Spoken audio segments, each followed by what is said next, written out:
Hi everyone, আসসালামু আলাইকুম। ওই দিন একটা রিলস আপলোড করেছিলাম আর ওই রিলসে আমি বলেছিলাম যে আমার সিঙ্ক এরিয়ার ফাইনাল লুক দেখতে হলে নেক্সট ভিডিওতে চোখ রাখতে হবে।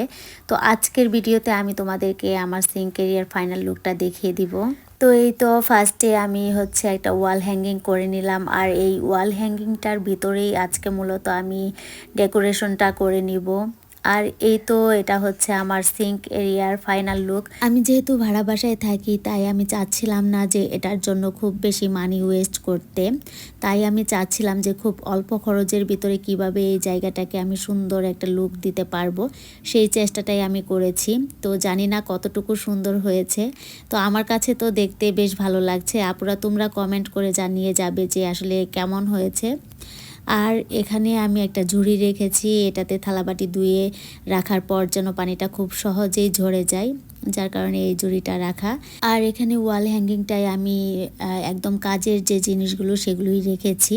একটা হ্যান্ড ওয়াশ রেখেছি, যেটা না হলে আমার একদমই চলবে না, কারণ আমি কাজের ফাঁকে ফাঁকে বারবার হাত ধুতে থাকি। আর রেখেছি বিম লিকুইড, আর সাথে আরেকটা ট্রিক্স লিকুইড রেখেছি। তো এগুলি আসলে খুব কাজের জিনিস, এগুলি হাতের কাছে থাকলে কাজ করতে অনেক সহজ হয়ে যায়। আর এখানে যে দুইটা আইসক্রিমের বক্স দেখতে পাচ্ছ, ওটাতে আমি আসলে ভিম বার রাখি আর মাজা কষা করার যে স্ক্রাবার থাকে ওটা রেখে দেই। তো এটাও আমি নেক্সট টাইমে সরিয়ে ফেলবো।